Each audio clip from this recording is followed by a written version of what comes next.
The old truck rumbled up the uneven dirt road, each bump sending shivers through Ben's tired frame. The autumn air carried the earthy scent of fallen leaves, mingling with the faint smell of smoke from distant chimneys. The cabin finally came into view, nestled at the edge of a dense, towering forest. It was small and unassuming, its weathered wooden boards streaked with years of rain and wind. To Ben, it was perfect. He stepped out of the truck, stretching his legs and surveying his new surroundings. The silence was almost tangible, broken only by the occasional rustle of leaves and the distant call of a bird. He leaned against the truck door and let out a deep sigh. This was exactly what he needed. Peace, isolation, and no distractions. Ben opened the back of the truck and hauled out a heavy black case, carefully placing it on the cabin's porch. His precious cello, his livelihood. He glanced at it as he carried his bags inside, as though seeking reassurance that it would remain unharmed in this strange place. The inside of the cabin was just as rustic as he'd imagined. A stone fireplace dominated the main room, its mantel cluttered with candles and dusty trinkets. A single window let in the pale afternoon light, casting long shadows across the creaking floorboards. The furniture was sparse, an old couch, a wooden table, and a single chair that looked like it might collapse under his weight. It was nothing like the cramped city apartment he'd left behind, but he hadn't come here for comfort. Setting his bags down, Ben took a moment to wander the cabin. The walls were adorned with faded photographs of landscapes, and a shelf held a few well-worn books. There was no television, no internet, and hardly any phone reception. That suited him fine. He had come here to escape all of that. To escape everything, really.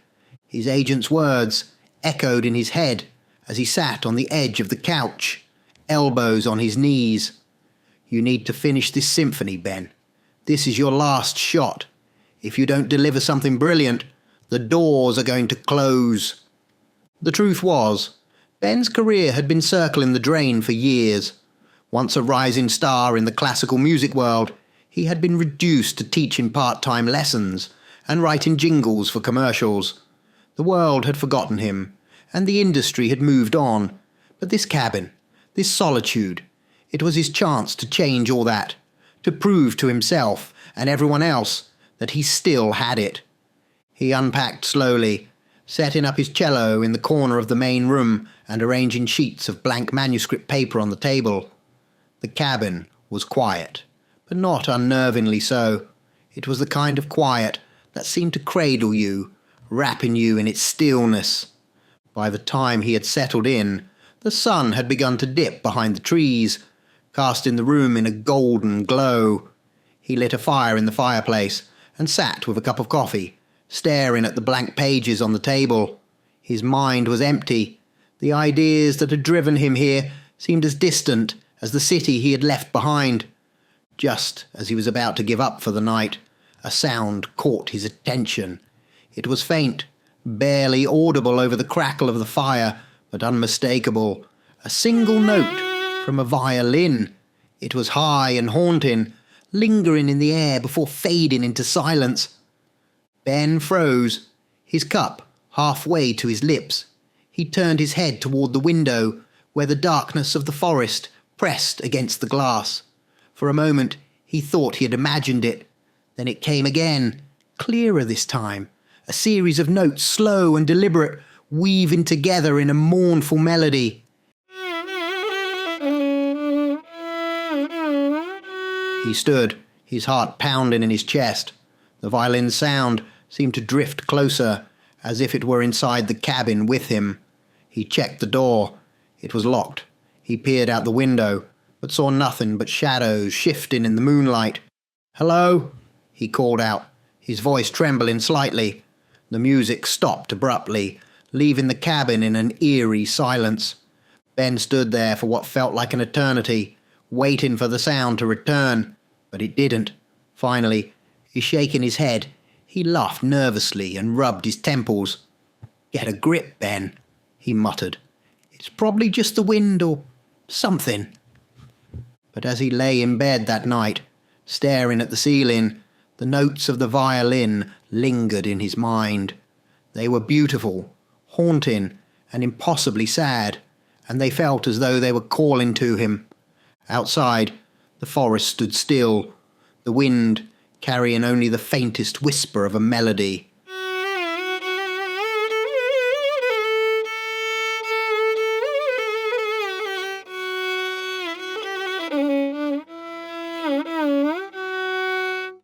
The morning light spilled through the cabin's lone window, cutting through the haze of sleep that clung to Ben.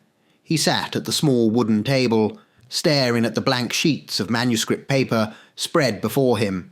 His cello leaned against the wall nearby, its dark wood gleaming faintly in the soft light.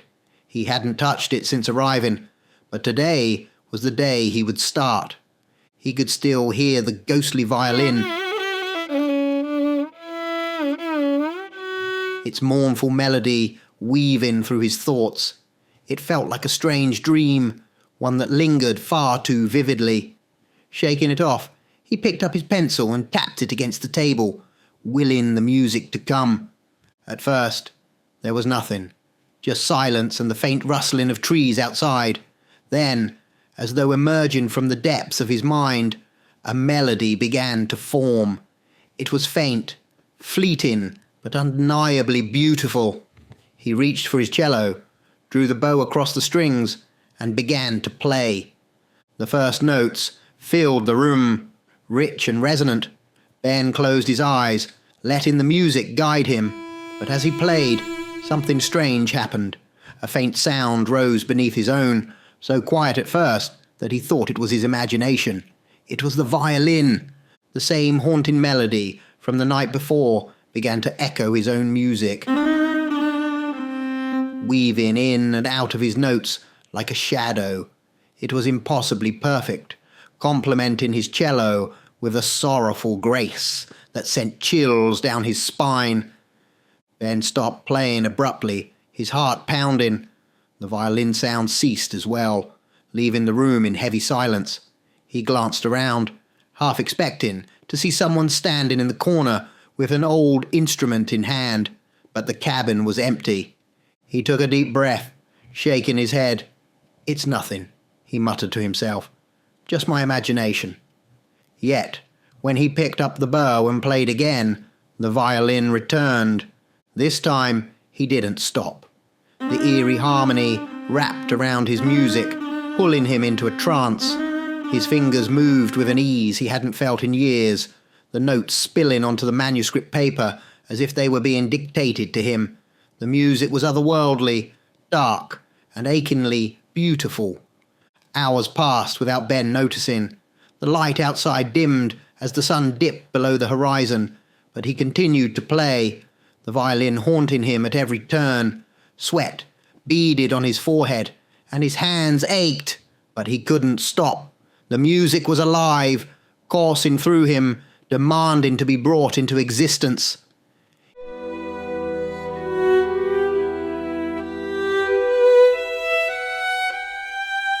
He paused briefly to look at the pages before him.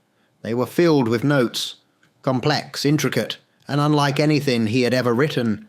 He didn't remember composing half of it, yet it was undeniably his handwriting. His eyes traced the lines, a strange sense of pride mingling with unease. The melody was perfect, but it didn't feel like his own.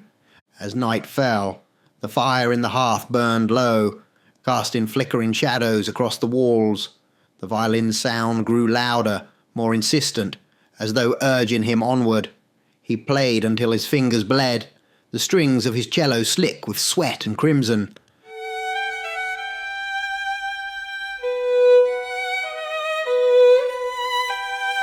When he finally set the bow down, his breath came in ragged gasps.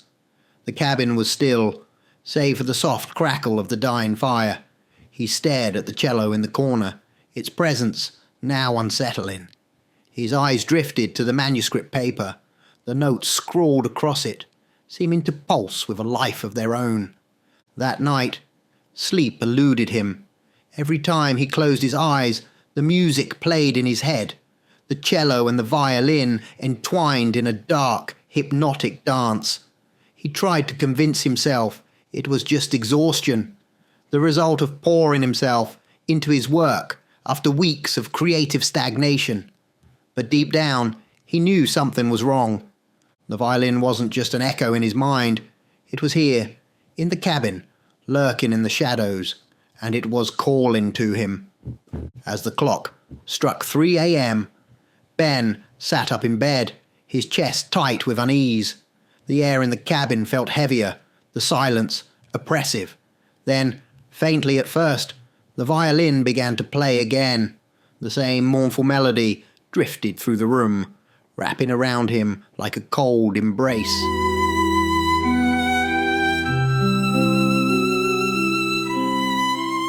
He tried to cover his ears, but the sound only grew louder, resonating deep within his bones.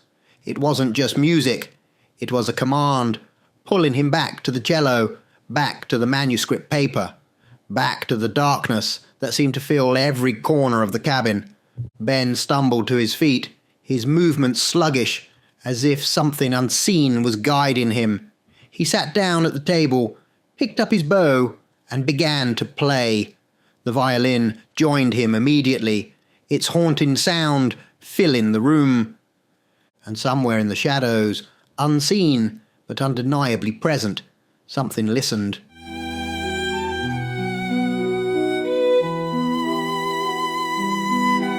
The fire in the hearth had long since burned out, leaving the cabin bathed in a cold, oppressive gloom.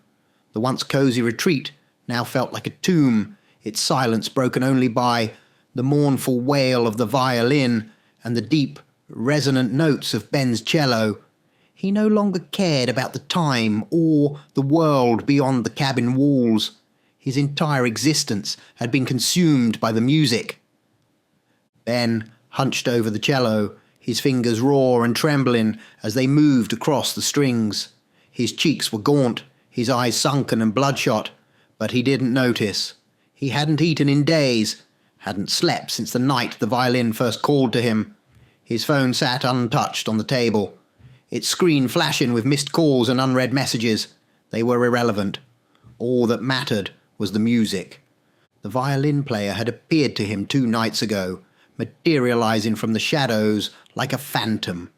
At first, it was nothing more than a silhouette, tall and thin, cloaked in darkness, with the faint gleam of a violin tucked beneath its chin. The figure never spoke, never acknowledged Ben, but its presence was undeniable. It stood in the corner of the room, swaying slightly as it played, its bow moving with an unnatural grace. Ben was terrified at first, his body frozen as he stared at the apparition, but as the music flowed from the violin, his fear melted away, replaced by an all-encompassing desire to join the haunting melody. He picked up his cello and began to play, and the figure seemed to nod approvingly. Now the violin player was a constant presence, always there, always playing. Its form remained indistinct, shrouded in shadows that seemed to shift and writhe. Ben never saw its face, but he felt its gaze on him, piercing and unrelenting. Each day bled into the next as Ben descended deeper into the music's grasp. His body grew weaker, his hands trembling from exhaustion, but he couldn't stop. The music filled his mind, drowning out every thought, every need. He barely registered the hunger gnawing at his stomach or the parched dryness of his throat. The violin and the cello were his sustenance now, their mournful harmony the only thing keeping him alive. The manuscript paper, piled up on the table, each sheet covered in intricate, chaotic notes. Ben didn't know where the music was coming from. It seemed to flow through him, bypassing his mind entirely. It was as if the violin player were using him, guiding his hands to transcribe a symphony that didn't belong to him. When he wasn't playing, he would sit and stare at the shadowy figure, mesmerized by the way it moved. The music, emanating from its violin, was impossibly beautiful, yet tinged with a darkness that sent chills down his spine. He could feel it seeping into him, coiling around his thoughts, suffocating every part of his identity that wasn't tied to the music. The messages on his phone became more frantic. His agent's voice crackled through the voicemail app, pleading with him to return her calls. "Ben, are you okay? We haven't heard from you. You're scaring me. Please, just let me know you're all right." His sister left a string of worried texts, her words growing more desperate. With each unanswered message, Ben read them briefly, his expression blank, before tossing the phone aside. They didn't understand. How could they? The music was all that mattered now. It was perfection, something beyond human comprehension, and he was part of it. The outside world was nothing compared to the sublime beauty of the symphony. One night, as Ben played alongside the violin, the cabin seemed to come alive. The walls groaned, the floorboards creaked, and the shadows lengthened, twisting into grotesque shapes. The air grew heavy, filled with a strange electric charge that made his skin prickle. The violin player stepped closer, its movements fluid and unnatural. For the first time, Ben could see the faint outline of its face, a hollow, gaunt visage with empty eye sockets that seemed to stare straight through him. Its mouth twisted into a smile, and Ben's breath caught in his throat. He wanted to recoil, to scream, but his hands kept moving, drawing the bow across the strings, as if compelled by an unseen force.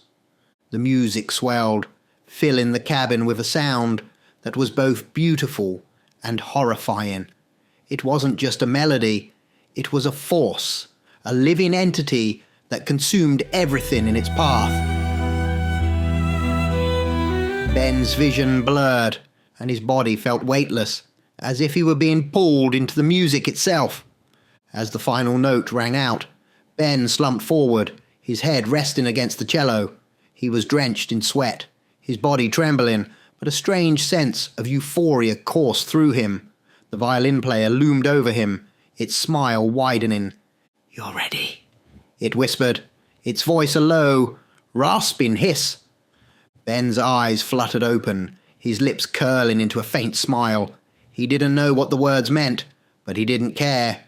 All he knew was that he had to keep playing. The music wasn't finished yet, and neither was he.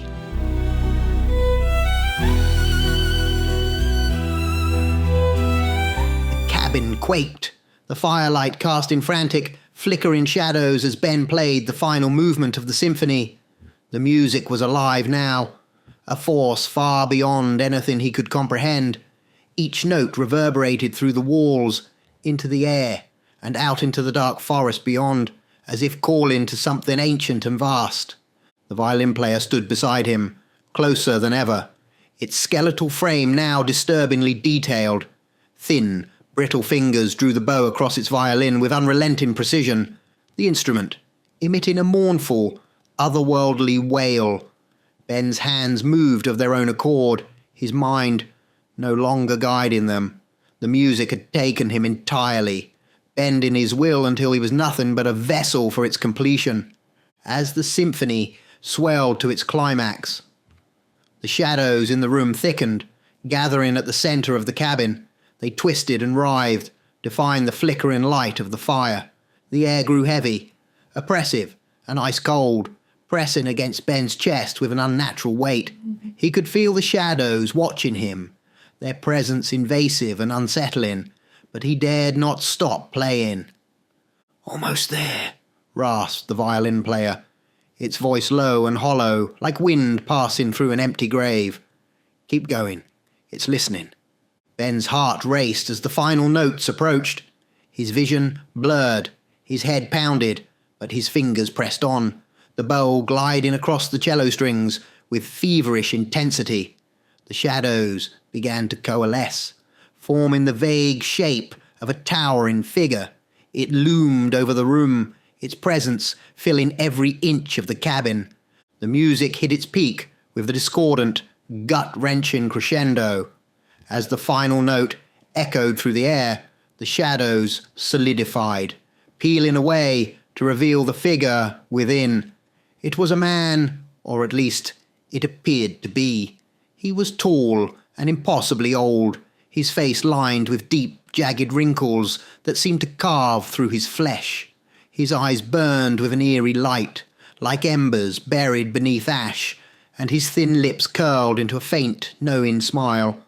His clothes were black and tattered, but they hung on him with an air of regality. There was something in his posture, his presence, that demanded reverence. His every movement seemed to resonate, each step a rumble through the floorboards, each gesture casting shadows that rippled unnaturally. The man surveyed the room, his gaze lingering on Ben, who had stopped playing, and now sat frozen in his chair, his hands still gripping the cello. The figure tilted his head, his burning eyes narrowing, as if appraising him. "Well done," the man said, his voice smooth yet suffused with an unsettling power. It carried a weight that pressed against Ben's skull, as though the words themselves were too heavy to bear. "You've brought me exactly what I needed." Ben's breath came in shallow gasps. Who are you?" The man chuckled, the sound deep and resonant, like the rumble of distant thunder. "I have had many names," he said, taking a step closer. "None of them matter to you. What matters is the music." His hand reached out, impossibly long fingers trailing over the scattered sheets of manuscript paper. The notes seemed to hum beneath his touch, the ink shimmering faintly before vanishing altogether, as though the music had been absorbed into him. Ben's stomach churned as he watched, a primal sense of dread overtaking him. "What is this?" he whispered. "What did I just do?" The man turned to him, his smile widening. "You've given the world what it deserves," he said simply. "And now I shall take my place once more." The room began to shift, the air growing thicker, darker. The walls groaned, bending inward as though the cabin itself were being consumed. The fire sputtered and died, leaving only the faint glow of the man's burning eyes. Ben tried to stand, to back away, but his body wouldn't move. The man's gaze held him in place, and he felt as though he were being pulled into those fiery eyes, the darkness around them threatening to swallow him whole. The man leaned closer, his voice dropping to a whisper that seemed to echo endlessly. "This world has forgotten its promises, but I remember, and so will they." With that, he stepped back into the shadows, his form dissolving into the darkness that now enveloped the cabin. The walls collapsed inward, the ceiling buckling, until there was nothing left but an empty void. Ben screamed, his voice lost in the cacophony of groaning wood and rushing wind, and then there was silence. When the sun rose, the clearing where the cabin had stood was barren and scorched. The grass was blackened, and the trees at the edge of the clearing seemed to lean away from the space, as if recoiling in fear. Scattered among the ashes were fragments of manuscript paper, the notes burned away, leaving only faint, illegible impressions.